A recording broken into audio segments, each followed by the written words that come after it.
first thing we want to do is get drop cloth laid out to protect the boat.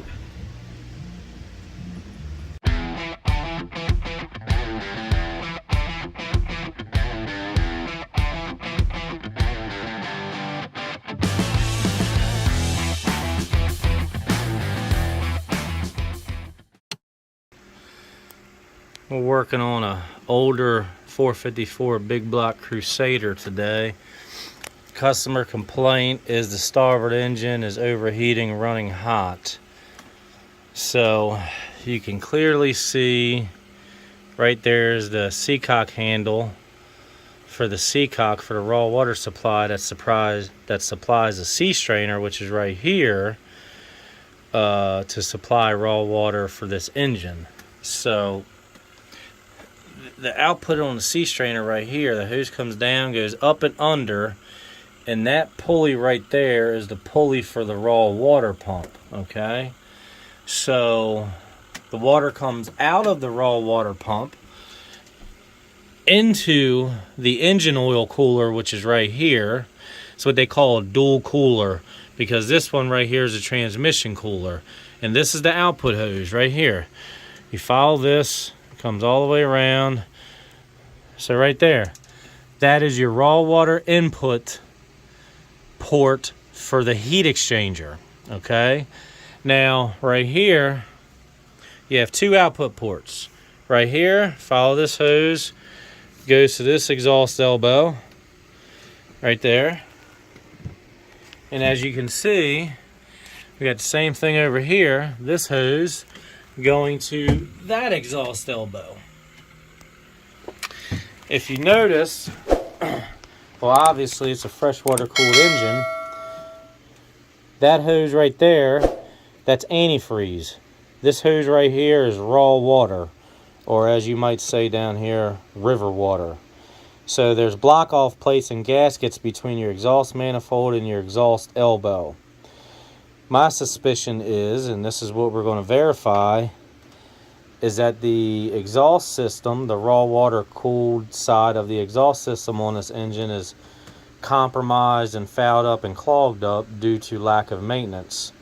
So we're going to fire the engine up here, and we're going to do temperature measurements at various different points in the raw water circuit of the engine to help determine, you know, what the culprit is.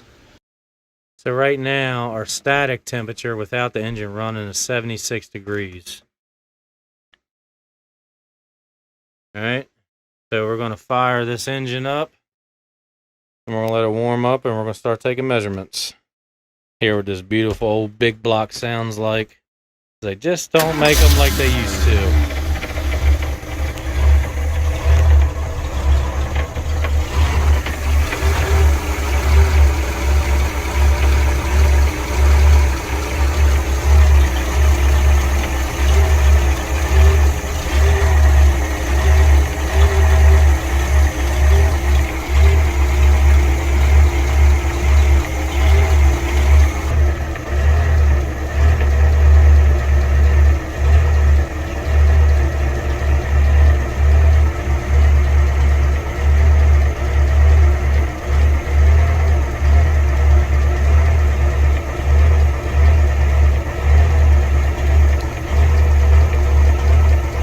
Like I said, the manifold is freshwater cooled with antifreeze. That's naturally going to run hotter than the exhaust elbow, which constantly has raw water flowing through it. See, this is 80 degrees right here, and the manifold, we're up to 93 degrees already, 95. And you're going to continue to see that get hotter and hotter. And we're just going to work our way back.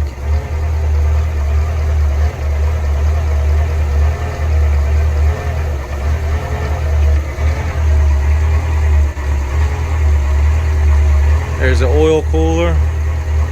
It's good temperature, 77 degrees. I think our static was 76.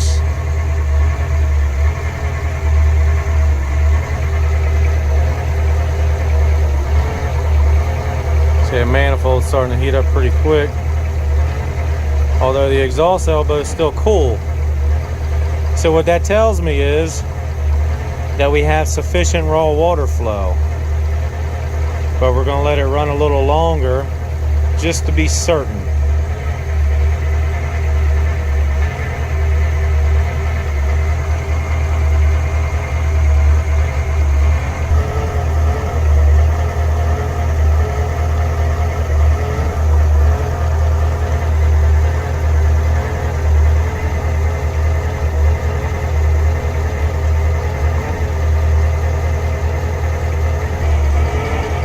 Starting to get a little hotter, 125 degrees-ish.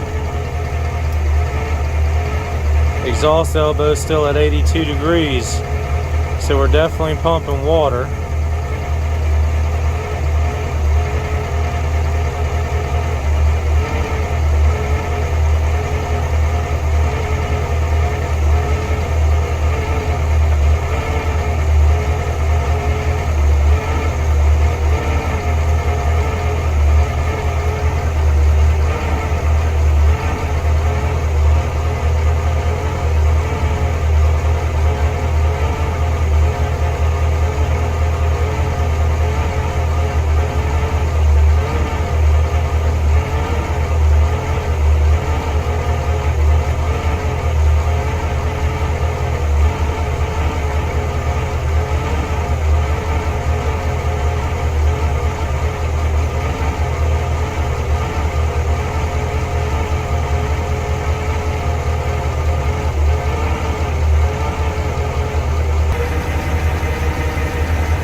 Just look at it.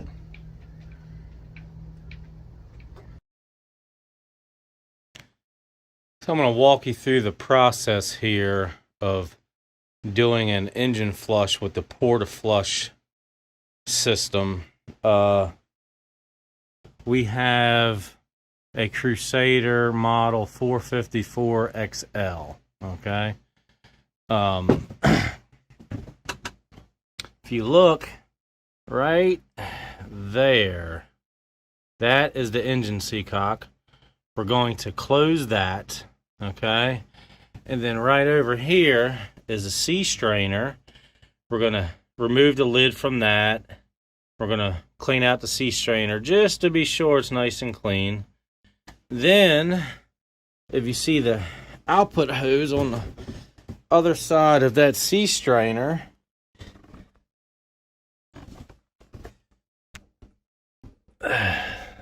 this hose right here, that goes over to the raw water pump, which is mounted on that pulley. You see right there. So on the back side of that pump is where the impeller is located. So we're going to have to remove the impeller from the raw water pump in order to perform this service. While I'm down here, I'm going to close that engine seacock like I told you I would.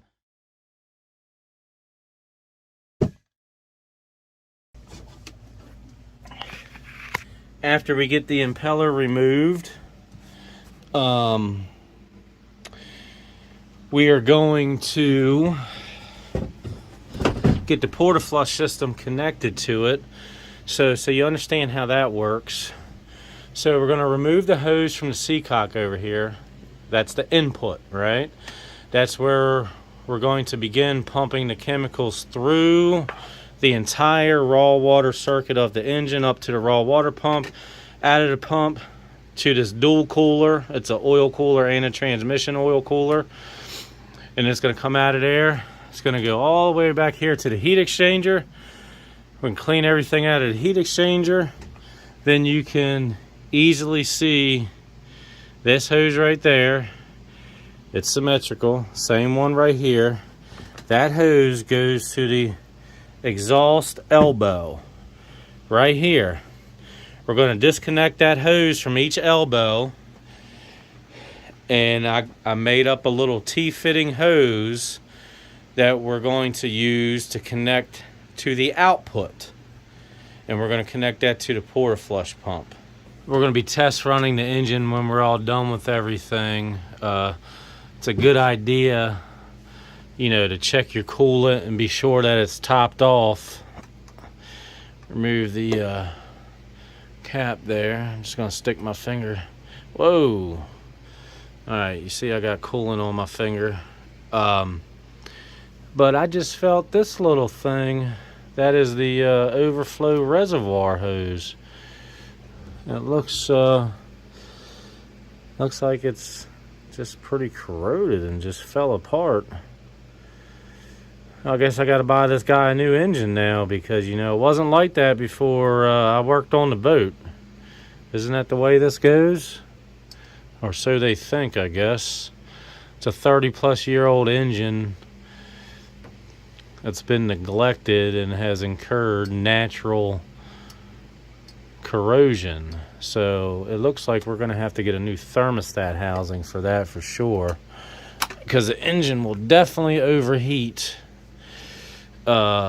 without that being fixed. So it's something we know about, so we'll have to figure it out.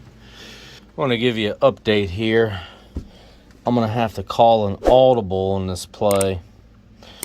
Long story short, the impeller is pretty seized into the raw water pump. I've been fighting with it. I had to take the dang pulley off the raw water pump to get it unbolted from the engine. You know, there's just no room to work, honestly.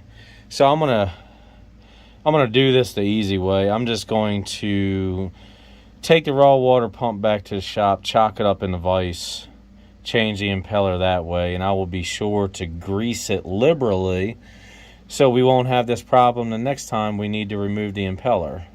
So what I'm going to do, instead of disconnecting the hose from the C-cock like we originally talked about. See, it goes from the C-cock to the C-strainer, the C-strainer to the raw water pump. Right there is the output hose I disconnected from the raw water pump. So I'm going to connect the porta-flush machine to there for the input. So basically we are bypassing 4 feet of hose, the C-strainer, and the raw water pump. And to be very honest, that isn't going to make much of a difference, because the main issue, I know from my 25 plus years experience, lies in this heat exchanger, which is right here. Right here. So that big round heat exchanger. So like I said, I just want to give you an update with what we're going to do here. Stay tuned. Like I mentioned previously, I'm going to go ahead and disconnect these hoses right here from the exhaust elbows, one on each side, and I'm going to go ahead and get my little special hose assembly made up to tap in to both of these hoses so we can get it hooked to the machine.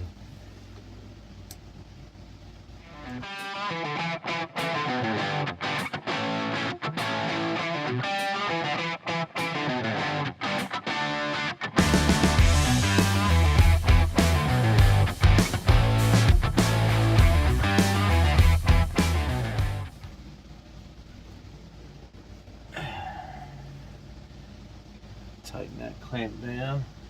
We don't want to be leaking chemicals all over the boat, so it's important that all your clamps and connections are tight so you don't make a mess.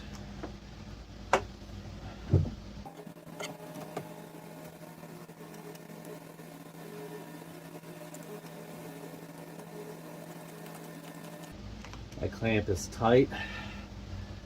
So now you got a bird's eye view of the connection that I made up.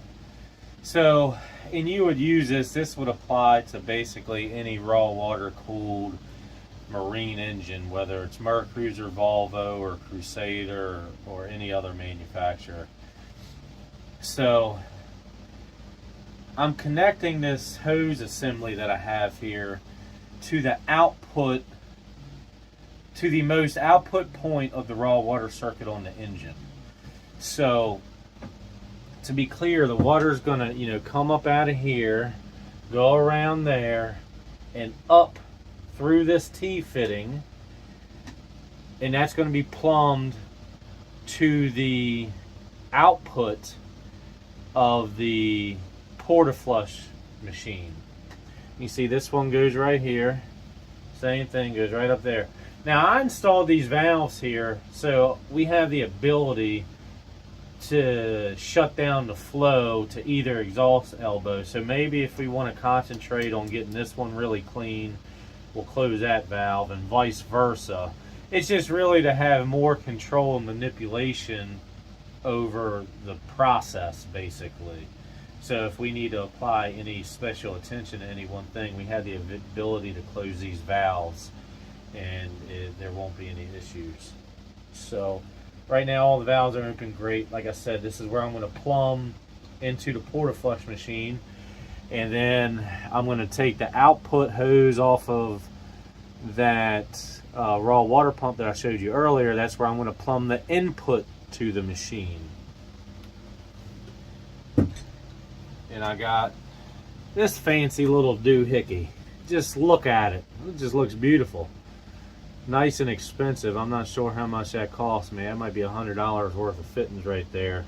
No exaggeration. This stuff isn't cheap. So I'm going to go ahead and get this connected to the raw water, the output hose of the raw water pump right now. And I'm going to use the existing clamp on the hose to clamp it down to here, and then we'll hook our hose up, and this will go to the input on the porta-flush system. As you can see now, you see where I got that fitting installed and clamped to the output hose of the raw water pump. So we got one connection right there. You see that brass barb. And then we have another connection right here, that brass barb. And that is what will get plumbed into the porta-flush machine.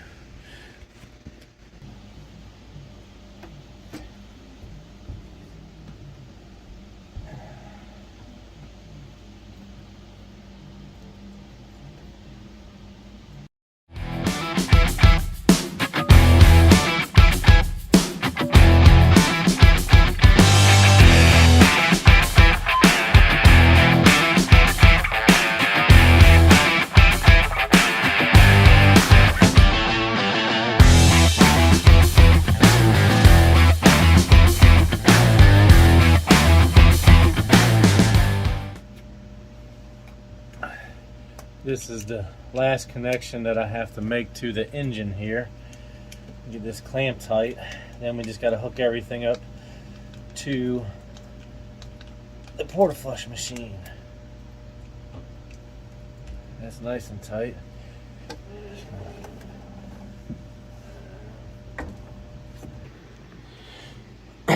There's one connection. That is the input to the engine, which is the output of the porta-flush. This is connected to the output of the engine, like I previously explained. And this will be plumbed to the input of the porta-flush machine. Pay attention, there's going to be a test on Friday. In case anyone was wondering, well, how do you get this plumbed to the machine? Well, you know how I have it plumbed to the engine. In this application, you can see I'm cheating a little bit. So be it, I got lucky. I'm just going right out the side, port side salon window of the boat. And I have the machine sitting on the dock. I don't know if we can see it from here. That's right there. So I just got to roll it down here a couple more feet and make my hose connections. But this is kind of what the job site looks like, so to speak. As you can see, I have the input and the output now plumbed to the porta-flush machine. So now I'm going to remove the lid and add some chemicals. Pretty straightforward process.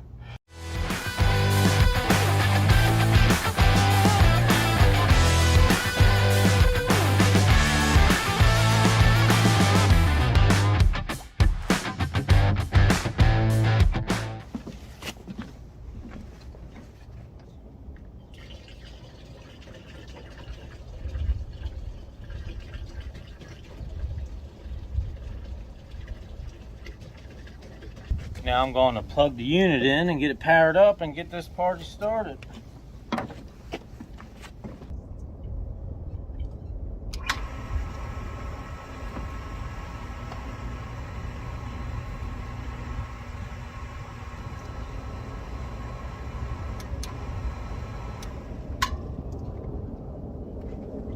Now we're going to get the machine powered up, and we're going to begin the actual flushing of the engine.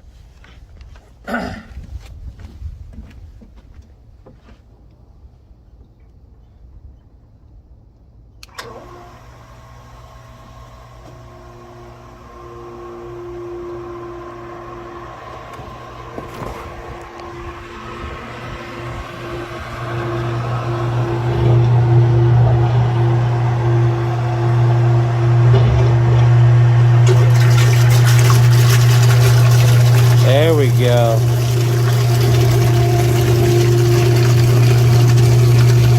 Start to see that nastiness that was inside the engine circulating now.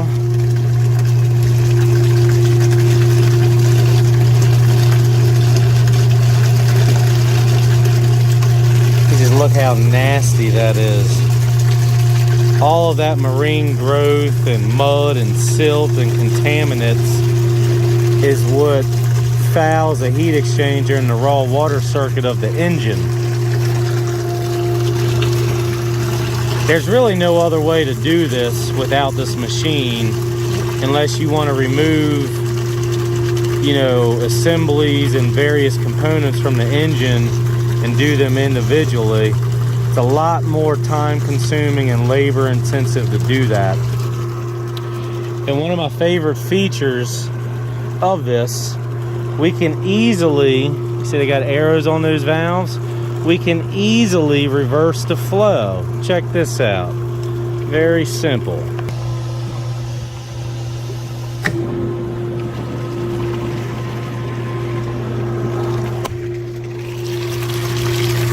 Now what we're doing now is we're back flushing the engine in the opposite direction of the normal flow to help dislodge any debris and contaminants and things of that nature. If you remember, it was pumping out on this side originally. Now it's pumping out on this side. So at this point, I'm gonna go inside the boat and check for leaks. And we're just gonna let this machine run for about 4 hours or so. And I'm going to come back here and flip these valves back around when I say it's time to do so, to reverse the flow again, just to really help remove everything we possibly can from the raw water circuit of this engine. I'll put the lid on so it doesn't fly away.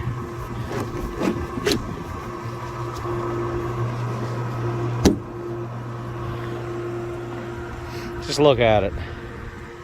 Nice and clean, safe, no mess, no fuss. Just look at it. Look how nasty that is.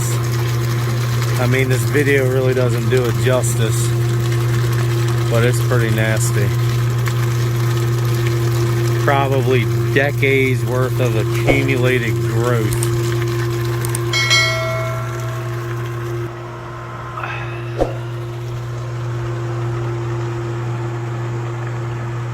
Now we have got the engine flush service completed.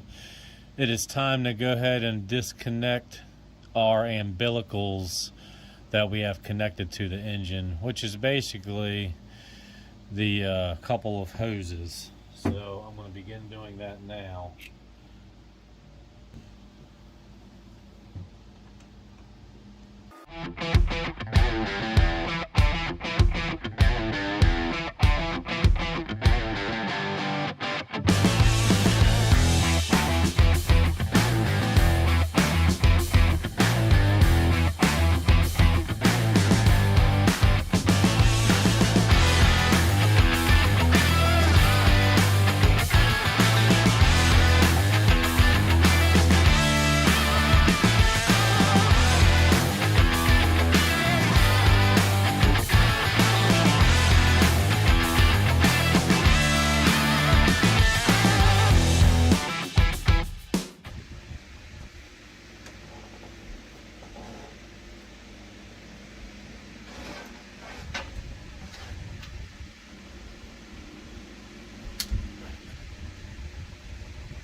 We got the engine fired back up. It's pumping good water. That means we at least did something right.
Problem solved. No longer overheating.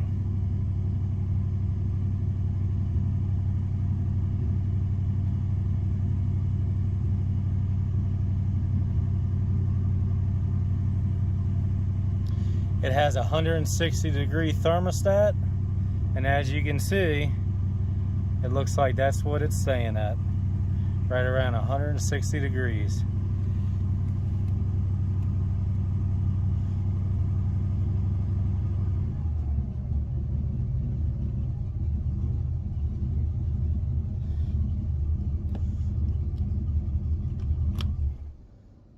Problem solved.